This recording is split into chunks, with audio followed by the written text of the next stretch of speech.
when CEO Lenora Whitmore announced she was replacing her lead engineer, her own ex-husband, with a 23-year-old intern. The boardroom went completely still. The AX-30 aviation engine project was worth $30 million and represented 12 years of Nolan Vance's life, yet she ordered him to surrender every design file before the end of the day. Nolan didn't argue. He removed his badge, set his lab key on the conference table, and walked out in silence. By the following morning, the company's phones were ringing without stop, and every single client was calling to cancel. Stay with this story to find out what Nolan carried out of that building that brought the Whitmore empire to its knees. The conference room on the 14th floor of Whitmore Aeronautics smelled of recycled air and ambition. The kind of room where decisions got dressed up in language about vision and growth until they no longer resembled the ugly things they actually were. On the wall-mounted screen, the AX-30 hybrid turbine engine rotated in slow, luminous detail. Blades and bearing clusters and fuel injection rings that Nolan Vance had designed iteration by iteration across a decade and 2 years of his professional life. He stood at the head of the table in a gray Oxford shirt, no tie, the same quiet way he always presented, and he walked the board through what the latest test run had shown. An irregular oscillation pattern in the bearing cluster assembly, detectable only at high load operation, consistent across 3 separate runs, and consistent with a thermal expansion phenomenon he had documented in a predecessor design 8 years earlier. He recommended an 8-week delay to conduct a full resonance analysis before the next public demonstration, and he said it plainly, without theater, the way an engineer says a thing when the engineering is the only point. Griffin Sloan leaned back in his chair at the far end of the table and let a short silence pass before he spoke, the kind of silence that was itself a form of dismissal. He said Nolan's data reflected excessive caution, that the oscillation readings fell within acceptable variance for a prototype at this development stage, and that an 8-week delay would cost the company its negotiating position ahead of a critical investor valuation window. Beside him, Tobin Keane opened his laptop and walked the room through a computer simulation he had built over the previous week, a polished, confident presentation that concluded the sensor readings were noise artifacts rather than genuine structural signals, and that the engine could proceed to the next phase without modification. Tobin was 23 years old, 6 months out of his engineering program, and he presented with the fluency of someone who had spent his entire career on screens and had never once stood in a live test chamber when a prototype pushed past 80% load. The board watched him with the faint, approving attention people give to youth when youth is telling them what they want to hear. Lenora Whitmore spoke when Tobin finished, and what she said cut through the room faster than Griffin's manufactured silence ever could. She announced that effective immediately, Tobin Keane would assume primary technical lead on the AX-30 project, and that Nolan would transition to a non-voting advisory role with no approval authority over design or testing decisions. She framed it as a structural choice, a necessary step to demonstrate that Whitmore Aeronautics operated as an institution rather than as an extension of any single individual's judgment.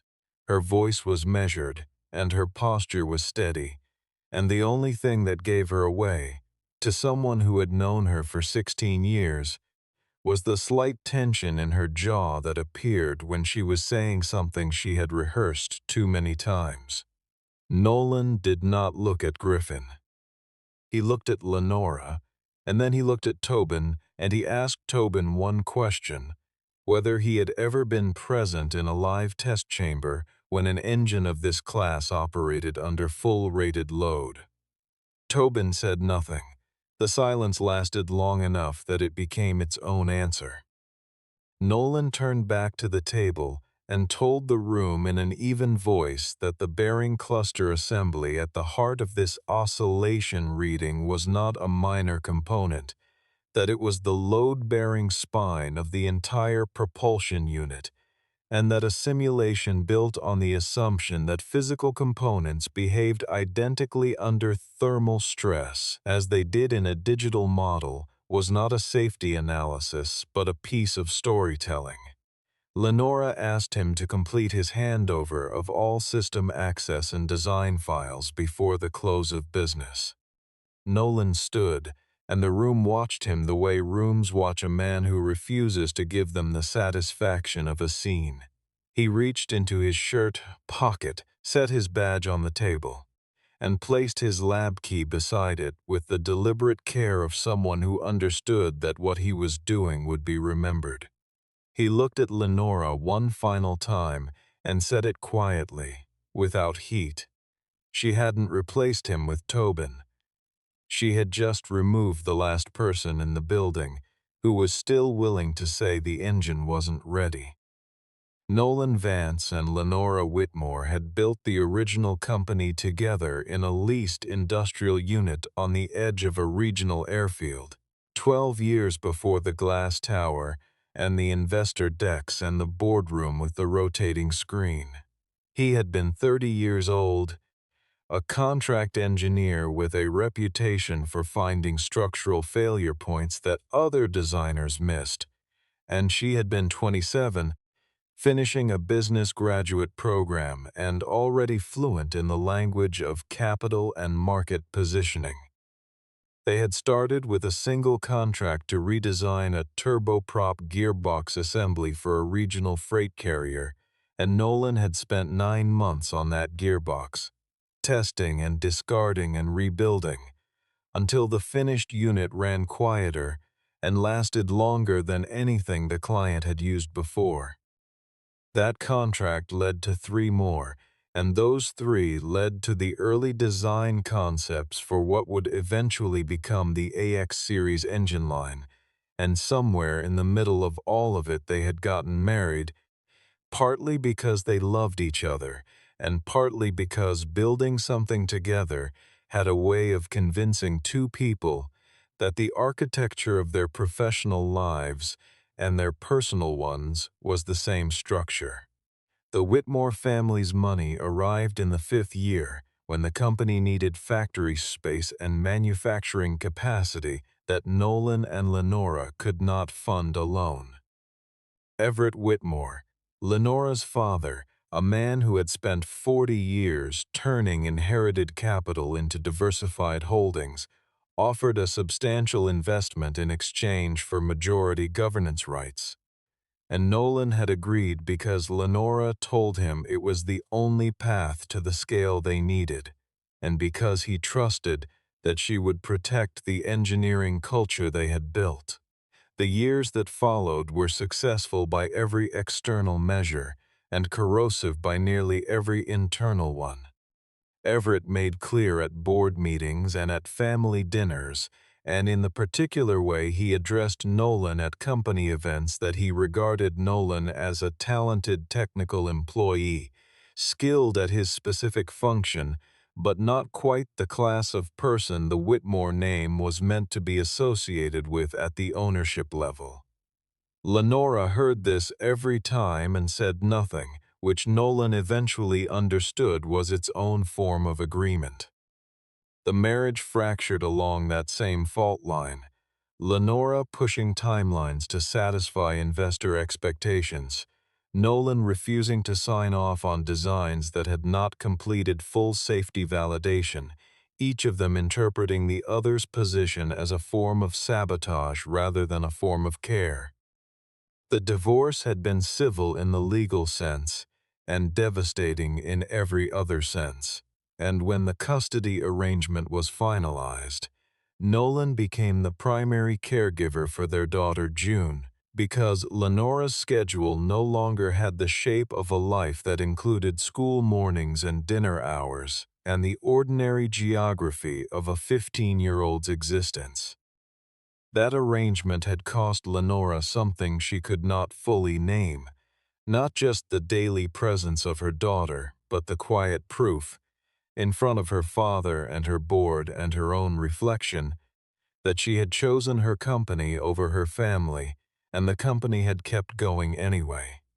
Everett, to his enduring credit as a source of pressure and his enduring failure as a father, had told Lenora more than once that her clients believed in Nolan, not in her, and that the Whitmore name was decorative until she proved otherwise. Griffin Sloan had walked into that wound with perfect timing. He had been COO for 2 years, and he had spent most of those 2 years telling Lenora what a visionary she was, and then, in the same conversations, explaining why the company's most critical bottleneck was the cautious, deliberate engineer who refused to let anything move faster than he was comfortable with. The idea that Tobin Keene, young, dazzling on a slide deck, uncomplicated by the institutional memory of every near failure Nolan had ever averted, could lead the AX-30 to completion was Griffin's idea, dressed up as Lenora's liberation. Lenora signed the reassignment order on a Tuesday morning, without knowing that Griffin had already sent a message to the company's lead investor group the previous Friday, stating that the AX-30 would undergo its public demonstration run in 10 days. Nolan returned to his office after the boardroom meeting and took 40 minutes to pack the items that were personally his. A framed photograph of June at a regional science fair, a worn engineering reference manual he had carried since graduate school, a coffee mug from the airfield where the company had started. He did not open a single design file. He did not copy a document. He called the company's legal department and requested that a member of that team accompany him through the handover process and sign a formal confirmation that every access credential and physical key had been returned in full, and he waited in the corridor while they arranged it. He understood, with the precise clarity of a man who had spent his career anticipating failure modes, that the next several months would be scrutinized, and that the only protection available to him was a record that showed he had left with exactly nothing. Maren Cole found him in the corridor outside the materials testing lab, where she had spent the morning documenting another round of bearing cluster specimens. Maren had been with Whitmore Aeronautics for 9 years, a materials scientist with a methodical temperament and the particular professional courage of someone who had seen what happened when data got softened for convenience. She told Nolan that the oscillation anomaly had appeared in 3 separate test runs, not 2, as the board summary suggested, and that the third run, which had produced the sharpest deviation from baseline, had not been included in the report that Griffin sent to the full board.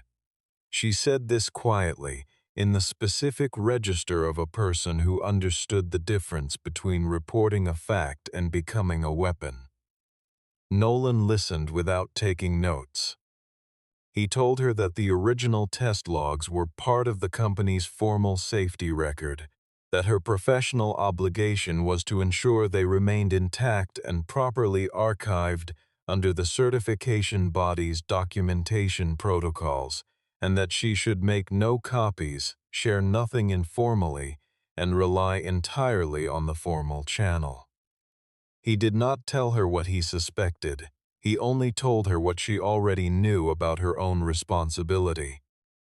Tobin sought Nolan out in the afternoon, in the parking structure near the building's lower exit, projecting a confidence that the slight stiffness in his posture immediately contradicted. He said he understood there were hard feelings, but that he intended to prove the project was in capable hands. Nolan looked at him for a moment with the patience of a person who has no particular investment in being right in front of an audience. He asked Tobin a single technical question. What was the differential thermal expansion coefficient between the titanium shaft housing and the ceramic bearing race in the AX-30's center cluster under sustained high-load thermal cycling? And he asked it without emphasis, the way a person asks a question they already know the answer to because the answer is the point. Tobin paused. He said the simulation model accounted for thermal variance. Nolan said the simulation model assumed the components retained their design specification dimensions throughout the thermal cycle, which they did not, and that the gap between the model's assumption and the component's physical behavior under sustained heat was precisely the zone in which a resonance cascade became possible. He said it without malice. He said it the way a doctor names a condition, not to frighten but to describe. Tobin told him he sounded like a man who had lost his position and was trying to make that loss feel like prophecy. Nolan said engineering did not care who won an argument. It only cared what happened to metal under stress. That evening, June heard the front door open earlier than usual and found her father in the kitchen, setting his work bag on the counter with the careful movements of a person placing something fragile on a surface. She was 15 and perceptive in the way teenagers are perceptive when they have spent years watching adults navigate things they were not supposed to understand.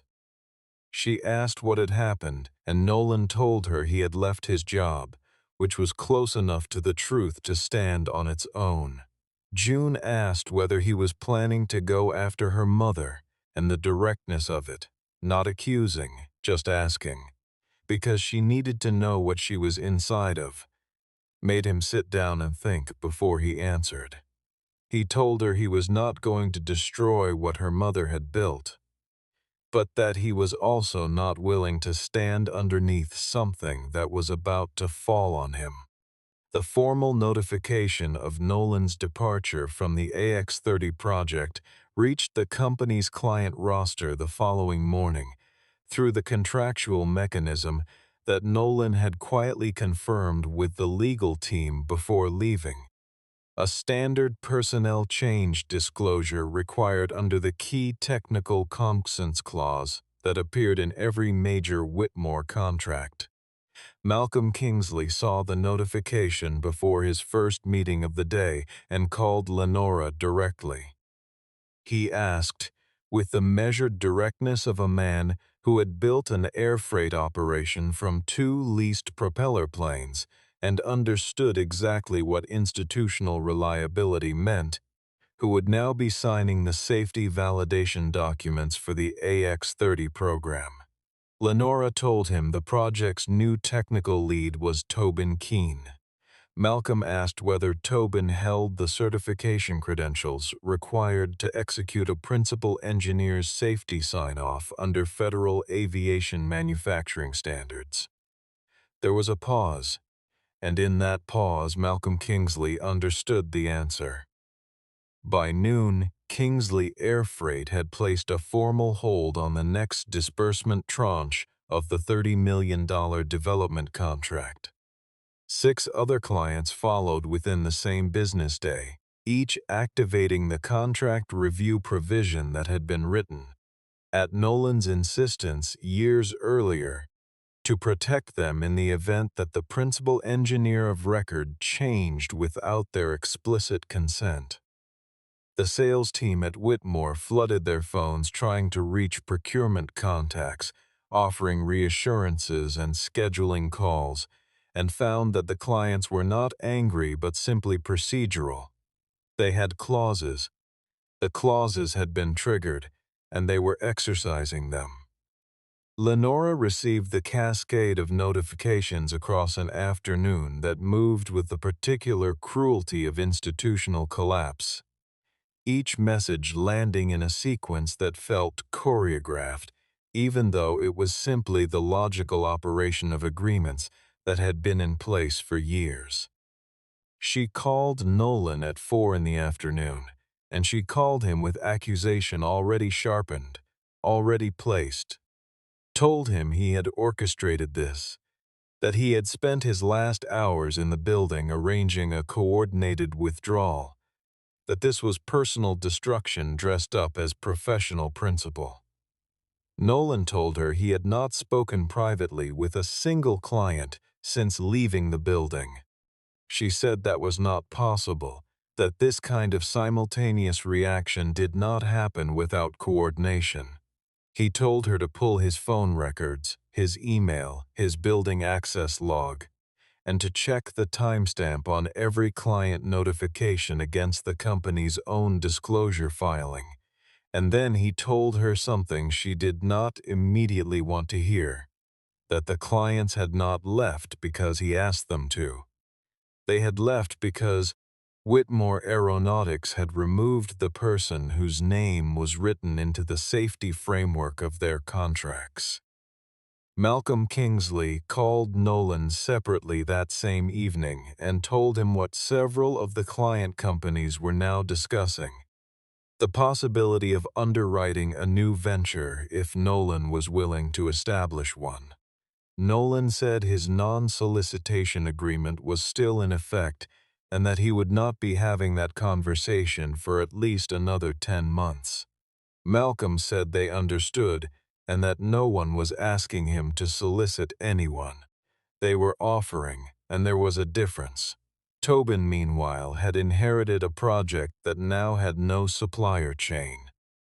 The three primary materials vendors for the AX-30's critical bearing components had standard contractual requirements for a principal engineer signature before releasing aerospace-grade stock.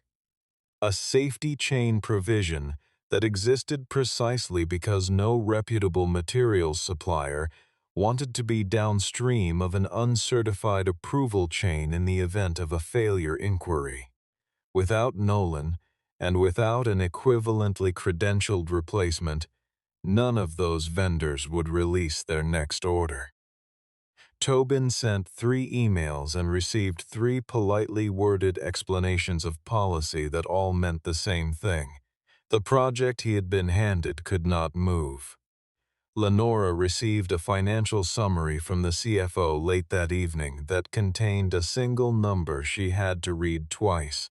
If the AX-30 demonstration failed to occur within the scheduled window, and those contracts remained in hold status, Whitmore Aeronautics would exhaust its operating credit line within 6 weeks. Griffin Sloan's solution to a problem created by overreach was, with a consistency that bordered on artistic, more overreach. He convinced Lenora that the client withdrawal was legally actionable, that Nolan had, by providing the contractual notification and timing his departure as he had, engaged in conduct designed to induce breach, and that an emergency injunction against Nolan would reframe the narrative, put him on the defensive, and give Whitmore the leverage to negotiate client returns from a posture of strength rather than desperation. The suit was filed within 48 hours.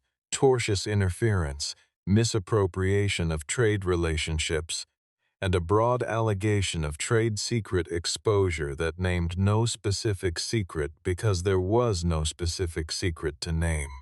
An emergency temporary restraining order was requested to bar Nolan from any professional engagement with former Whitmore clients.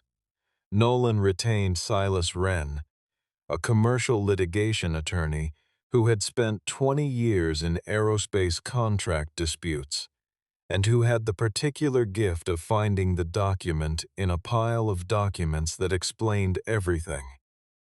Silas told Nolan that the suit was designed to exhaust rather than to win, that its purpose was to consume his attention, his finances, and his professional reputation long enough for Whitmore to stabilize its own situation, and that the most important thing Nolan could do was produce a complete, documented record of exactly what he had and had not done in the days surrounding his departure.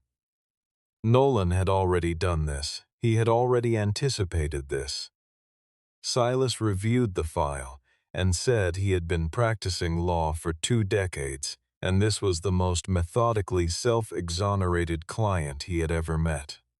Whitmore's public relations team released a statement suggesting that Nolan had departed the company at a moment of critical sensitivity due to personal grievances related to the dissolution of his marriage, and that the company was taking legal steps to protect the intellectual property he had developed on company time.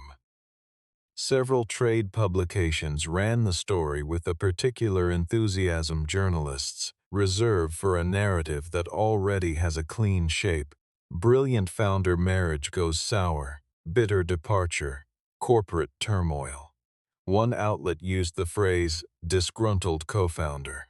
Nolan read it over breakfast, did not respond to the 2 reporters who contacted him, and spent the morning organizing his personal engineering notes into a consulting proposal for a regional aircraft maintenance company that had never done business with Whitmore. What Silas found, buried in 6 months of Griffin Sloan's internal communications, was a letter, addressed to the company's private equity partners, sent 9 weeks before Lenora signed the reassignment order. It outlined a plan to restructure the AX-30 leadership around a younger, more commercially aligned technical profile, and it described Nolan's continued role on the project as a liability to the company's agility. The letter had been sent without Lenora's knowledge. It established, with documentary clarity, that the decision to remove Nolan had been planned and prepared long before Lenora walked into that boardroom and announced it as hers. Malcolm Kingsley and 5 other clients provided sworn statements confirming that no communication from Nolan had preceded or accompanied their decision to invoke the contract review provision. The court denied the injunction. It allowed the case to continue, but declined to restrict Nolan's professional activity during the investigation. Nolan opened a small technical consulting practice, accepted a low-traffic office in a converted manufacturing building near the regional airport, and began working with 2 clients in the turboprop maintenance sector that had no prior relationship with Whitmore. On a Thursday afternoon, a supplier who had done peripheral materials work for the AX-30 program sent him a photograph without explanation. It showed a bearing race component from the AX-30 prototype series, and running across its inner surface, visible but fine, was a hairline fracture at the exact radial position Nolan had identified in his thermal expansion analysis. Nolan studied the photograph for a long time and then set it down. He understood what it showed, and he understood equally clearly what it could not be used for. A single image with no documented chain of custody, no provenance confirmation, no chain of possession from test component to photograph to his hands. An engineer who used unverifiable evidence to make a safety claim was not protecting anyone. He was creating an alternative narrative that could be dismantled and used to discredit the underlying concern. He filed the photograph in a folder he did not label, and he did not contact the supplier again. At Whitmore, Tobin had been living for 3 weeks inside a project that was quietly coming apart in ways he had not expected and could not fully explain to himself. The thermal readings during the most recent internal test run had climbed past the upper threshold his simulation had predicted for that load setting, not dramatically, not catastrophically, but consistently, and in a direction that only moved one way. He had drafted a memo to Griffin recommending a test pause and a thermal calibration review, and Griffin had called him into his office and explained, with the calm patience of a man explaining arithmetic to a child, that if Tobin expressed uncertainty about the project's readiness 3 weeks before the public demonstration, Lenora would have to conclude that she had placed her confidence in someone who could not hold it. Griffin did not raise his voice. He did not make threats in language that could be written down. He said the report framing needed adjustment, that the temperature readings should be presented within the context of their full variance band, rather than flagged as individual exceedances, and that this was standard practice for prototype reporting at this phase. Tobin went back to his desk and adjusted the report. He also saved the original data file to an external drive and put it in the inside pocket of his jacket, because some part of him that was still an engineering student, and not yet a person shaped by institutional pressure, understood that the original numbers were real. Maren Cole submitted her quality certification review and declined to sign the material's compliance summary, citing 3 specific discrepancies between the test log entries and the values reported in the summary document. Griffin placed her on administrative leave the following morning, describing it internally as a performance matter. Maren called Silas Wren and asked whether she could share what she knew. Silas told her she could not disclose proprietary safety data without a formal legal proceeding, but that she could and should file a report with the Federal Aviation Manufacturing Certification Body under the whistleblower protection provision of the certification framework. She filed it that afternoon. The certification body acknowledged receipt and opened a preliminary inquiry, which under standard protocol would not reach an active investigation stage for several weeks. Nolan was aware the demonstration was still scheduled. He was aware the inquiry existed and that it operated on its own timeline.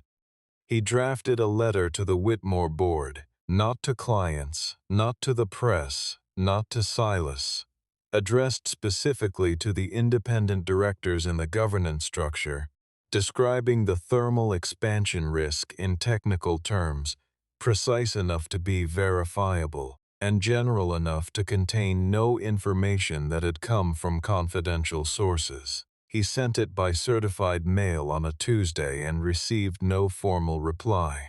Lenora received her copy of the letter on a Wednesday afternoon. Griffin was in her office when it arrived, and she read it while he was there, and when she finished she set it on her desk and looked at it for a long moment. Griffin said it was a legal tactic, that Nolan was building a paper trail to position himself favorably after an anticipated failure, that the letter was evidence of bad faith and should be forwarded to Silas as part of the litigation. Lenora said nothing. She picked up the letter and tore it slowly in half, and in quarters, and then into smaller pieces, and dropped them in the waste bin beside her desk. After Griffin left her office, she reached into the waste bin, gathered the pieces, and sat for a long time at her desk fitting them back together against the surface of her blotter like a puzzle she already knew the shape of. The emergency board session that convened 3 days before the scheduled demonstration had the atmosphere of a room that had been arguing for hours before anyone sat down. The independent directors raised the client contract suspensions, the outstanding certification inquiry, and the supplier hold situation. Everett Whitmore told the room that postponing the demonstration at this stage would trigger a covenant violation on the company's primary credit facility, that the Whitmore family would be personally exposed on several guarantee instruments, and that the family had not invested 30 years of capital and reputation into this company to watch it stall, because one engineer decided his feelings mattered more than the schedule. He used the word feelings with a precision designed to close a conversation rather than continue one. Lenora sat through it with the stillness of someone who had stopped processing through the filter of what she was supposed to say and was doing the slower, more uncomfortable work of simply seeing what was in front of her. She had reviewed the board access logs herself the night before, a detail that had occurred to her only after she found Nolan's reassembled letter on her blotter, and she had found Griffin Sloan's login credentials present in the test data management system within hours of each run that had shown anomalous readings. She had not said this to anyone yet. She was not sure what it meant, and she was not yet ready to be sure, because being sure meant admitting something that had a specific shape and weight and consequence. The directors wanted a resolution. Griffin offered one, which was to proceed as planned, and to accept that Nolan's concerns were the professionally motivated complaints of a man who had been removed from a project and needed them to appear serious. Everett endorsed this. 3 of the 5 independent directors voted to continue. That evening, Lenora called Nolan. She did not lead with an accusation. She asked him simply, and the simplicity itself was unusual enough that he paid close attention to it, whether he was certain about the resonance risk.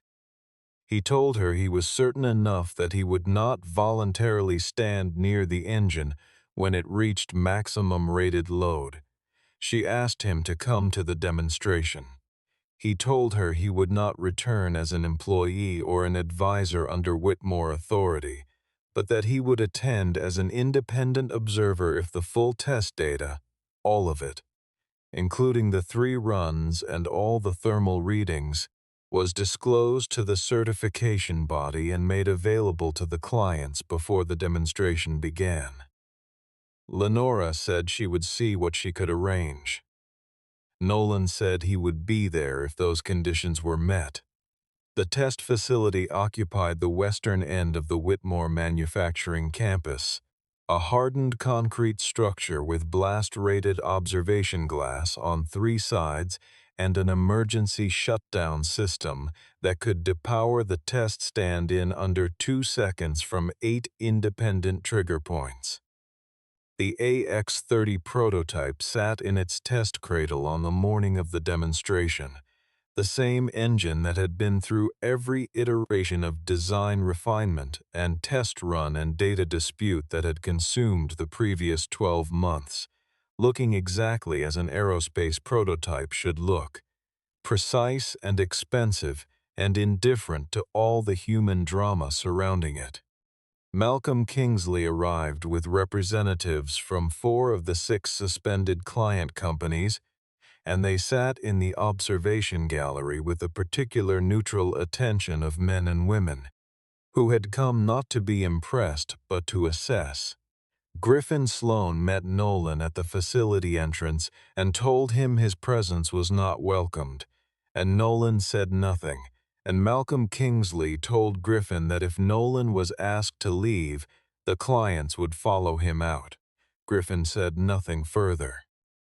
Tobin Keene ran the startup sequence from the control station, and the engine came up through its lower speed range with textbook smoothness, and Everett Whitmore, standing beside 2 board members in the observation gallery, permitted himself a look of vindication that was still on his face when the AX-30 passed 60% of rated load without incident.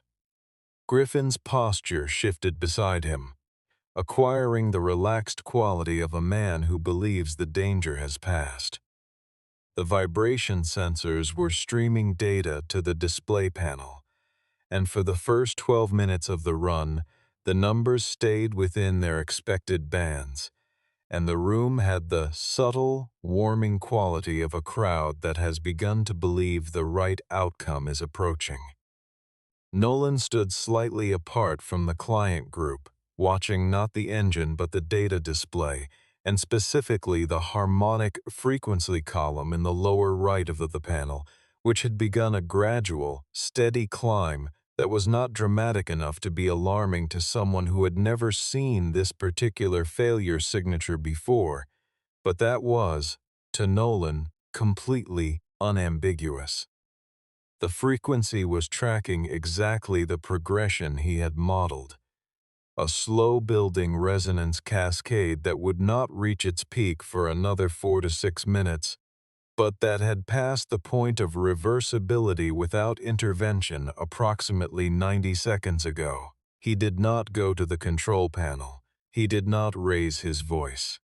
He walked to where Lenora was standing and said to her quietly, specifically, that this was her facility and her company and her call, and that if she intended to stop the test, now was the time. Griffin leaned across and said they were 12 minutes in, and the engine was performing, and that stopping now would be indistinguishable from a failure. Lenora looked at the frequency column. She looked at Nolan's face, which was not the face of a man trying to win an argument. She gave the stop order. Griffin moved immediately toward the secondary control station, invoking the operational override provision that allowed the COO to continue a demonstration sequence under specific circumstances, and he had his hand on the control panel when Tobin Keene, from the primary station, reached forward and pressed the emergency shutdown without hesitation or instruction. The engine wound down over 90 seconds. The room held a silence that was entirely different from the silence of that boardroom 2 weeks earlier. Not the silence of people calculating their positions, but the silence of people who had just been inside a near miss and knew it. When the temperature had dropped sufficiently for the inspection team to access the bearing cluster, what they found was a fracture line running along the inner race of the primary thrust bearing, not catastrophic yet, but progressing, 40% of the way through the material at the critical cross-section. The facility director told the room that if the engine had continued at that load for 3 additional minutes, the bearing would have failed completely, and the resulting energy release inside the test chamber, while contained by the safety structure, would have destroyed the prototype and potentially compromised the observation glass. Tobin walked across the room to where Lenora stood and held out a small external drive without speaking. She looked at it and looked at him. He said Griffin had told him the temperature exceedances weren't significant. He said he had believed it for about a week, and then he had stopped believing it. He said the original data was on the drive, all of it, from every run. The investigation meeting that followed the demonstration occupied the same conference room where Nolan had been removed 3 weeks earlier, and it had the quality of a room that had decided the time for managed narratives was over. Griffin attempted in the first few minutes to establish that Tobin had independently made the decision to adjust the report framing, that the intern had acted on his own initiative, and Tobin placed his phone on the table and played a voice message that left no ambiguity about the direction those adjustments had come from. Griffin's attorney arrived 40 minutes later, which everyone in the room understood as the moment Griffin Sloan became a separate legal matter. Marin Cole appeared with a representative from the federal certification body, who confirmed that the preliminary inquiry had been formally elevated to a full safety investigation upon receipt of Tobin's data drive, which Marin had arranged to transfer through proper evidentiary channels the previous evening. Nolan presented the technical analysis, the thermal expansion coefficient discrepancy, the resonance progression model, the relationship between the simulation assumptions and the actual component behavior, in the same measured register he had used in every presentation of his career, and he did not use Tobin's error as a rhetorical device. He said the failure was not a young engineer making a wrong calculation. The failure was a system that rewarded silence and punished caution, and that had placed an inexperienced person in an experienced person's role, and then surrounded that person with incentives to pretend the difference did not matter. Lenora spoke after Nolan. She did not apportion her accountability toward Griffin or her father. She said the decision to reassign the AX-30 had been hers, made for reasons that included legitimate business concerns and also, in a portion she was not proud of, the desire to prove something that had nothing to do with the engine. She said she had understood there was risk in the decision and had accepted it without fully examining what kind of risk she was accepting and who would bear it. The board moved to terminate Griffin Sloan's employment and to request that Everett Whitmore voluntarily suspend his governance participation pending the outcome of the certification investigation. Everett, sitting at the far end of the table, said nothing. He was a man who had built his life on the assumption that the weight of the Whitmore name was heavier than most forces it encountered. The room's silence told him he had been recalibrating wrongly for some time. Malcolm Kingsley spoke last. He said the clients had not come to the demonstration to witness a recovery. They had come to determine whether Whitmore Aeronautics still had the institutional foundations to be trusted with projects that operated at the boundary between engineering and safety. He said he respected what he had seen from Lenora in the last hour, and that he respected what he had seen from Tobin in the moment that mattered most. He said none of that was sufficient to restore 7 suspended contracts. Restoring those contracts required a structure, independent of family governance, independent of investor timeline pressure, independent of any single person's ego, that could guarantee the separation of commercial urgency from safety decision-making. He said the clients had been talking among themselves, and that several of them had agreed on a proposal. Everett looked at Nolan and said the company would offer him the chief engineer position at 3 times his previous compensation and full technical authority over all active programs. Nolan looked at him for a moment and then looked away, which was itself a complete answer. The proposal Malcolm described was straightforward in structure and significant in implication. A consortium of the suspended client companies would provide seed capital for a new independent engineering entity, with Nolan as founder and technical principal, to be established under a clean incorporation that carried no legacy governance entanglements. The 3 foundational patents Nolan had developed before the company's expansion, and which had been licensed non-exclusively to Whitmore, not transferred, would form the technical core of the new firm's design platform. The clients would migrate their active programs to the new entity through properly structured contract novations, contingent on legal review and the completion of the non-solicitation period, which had less than 4 months remaining. None of this required Nolan to have asked anyone for anything. It required only that the clients had been paying attention and that the legal instruments had been drafted correctly years ago by a man who had learned to read an agreement's failure modes the same way he read an engine's. Nolan took 2 weeks before giving any formal response, and spent most of those 2 weeks with Silas reviewing every clause that could create exposure, and the remainder of them at his kitchen table, working through what an engineering practice actually built on his values would need to look like in structural terms.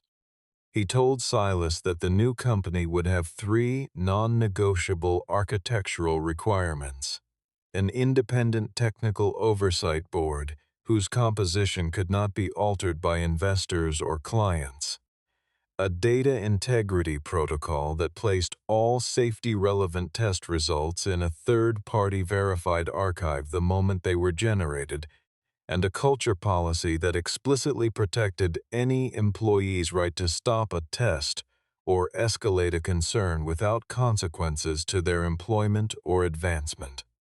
Silas said those were conditions that any serious engineering firm should already have. Nolan said that was the point. He offered Marin the position of certification director, with a seat on the independent technical board.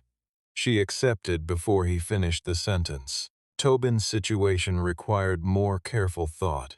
Nolan told him there was a position available, junior engineer supervised, with a full re-entry into the foundational training program before he would be permitted to act independently on any safety-relevant task.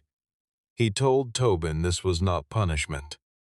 He said it was the difference between being given a title and earning the experience that the title was supposed to represent, and that the only way to actually become the engineer he had been trying to perform as was to start from the real beginning and let the work build what the credential had skipped over. Tobin took a long time to answer and then said yes, which was, Nolan thought, the best answer he had given to anything in this story. Lenora called Nolan a week after the incorporation filing. She asked if Vance Propulsion Systems would consider Whitmore Aeronautics as a component supplier for the new engine program. Nolan said yes, under the condition that Whitmore submitted to the same independent quality audit as every other vendor in the supply chain, with no preferential treatment based on prior relationship or shared history. She asked whether this was how he was choosing to make her pay for what had happened. He told her he had no interest in watching her fail, that watching her fail helped no one, least of all June, but that he could not continue absorbing the consequences of choices she made until she felt the full weight of those choices herself. He said he had spent 12 years standing between her decisions and their outcomes, and that he was done doing that, not out of anger, but because it had not been helping either of them. Lenora was quiet for a moment, and then said she understood. In the specific way people say they understand when they are just beginning to.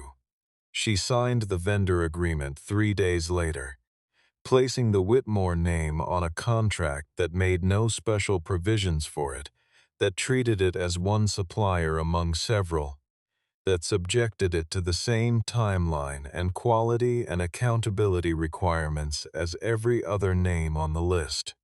For the first time in the history of Whitmore Aeronautics, the Whitmore name was downstream of a technical standard rather than above it. 12 months after the test chamber had gone quiet, and the bearing fracture had been documented, and the investigation had run its course, Vance Propulsion Systems completed the AX-31, a redesigned turbine engine that carried the technical DNA of the AX-30 in its fundamental architecture and differed from it in every specific detail that had mattered. The program had taken 4 months longer than originally projected, had required 2 complete redesigns of the bearing cluster assembly, and had produced enough test documentation to fill a room.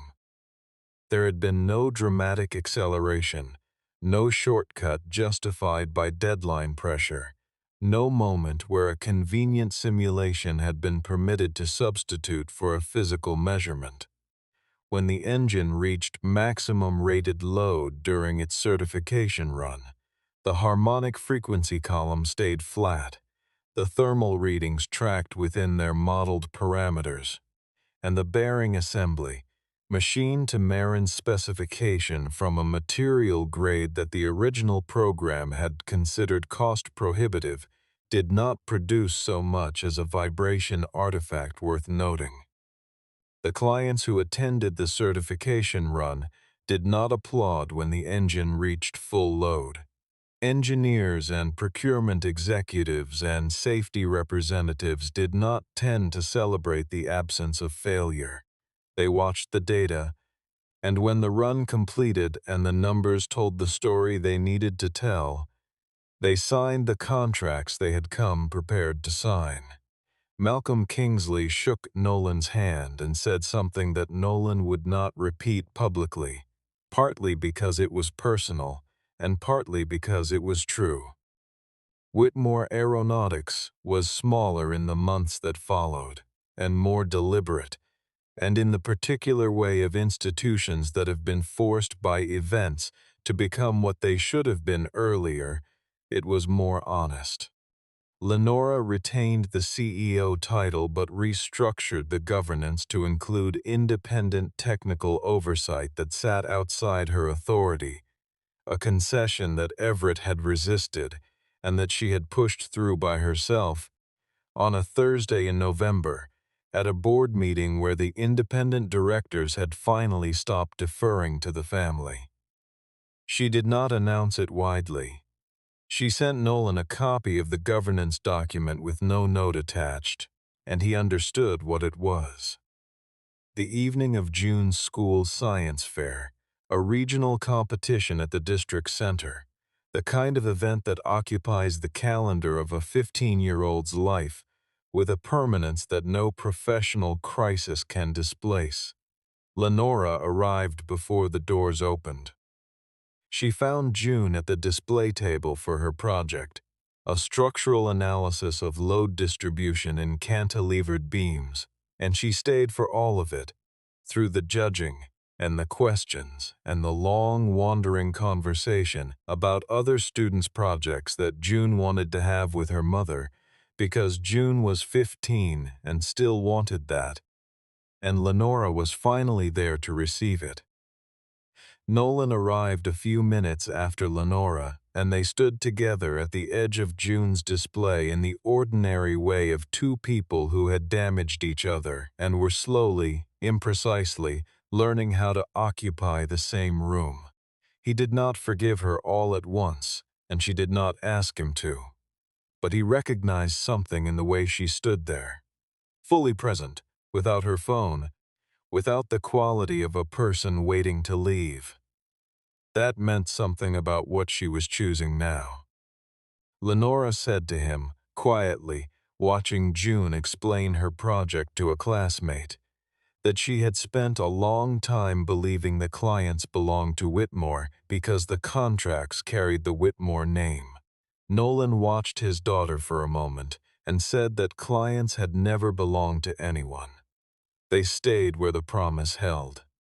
He had said something almost exactly like that in a boardroom 3 years earlier, before any of this had happened, when the company was still something both of them believed in equally, and the fractures were still too small to see.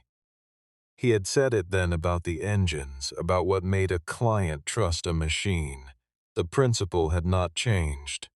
The machine had just turned out to be larger than either of them had understood at the time, and what it could not survive was the same thing the AX-30 could not survive. Not the pressure, not the load, not even the heat, but the decision to look away from the fracture and call it acceptable.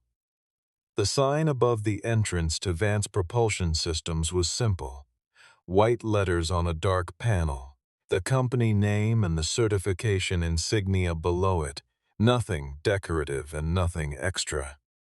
Nolan had not chosen his own name for the signage as a statement about what he had been owed or what he had taken back. He had chosen it because an engineering firm's most important asset was the integrity of its principal's word, and the sign was simply an accurate description of what someone who walked through the door was relying on. He had walked out of a boardroom with his badge on a table and a key beside it, carrying nothing but 12 years of accumulated judgment and the knowledge of where the fracture ran. It turned out that was exactly what every client in the room had been paying for. Not the badge, not the key, not the name on the door of a glass tower.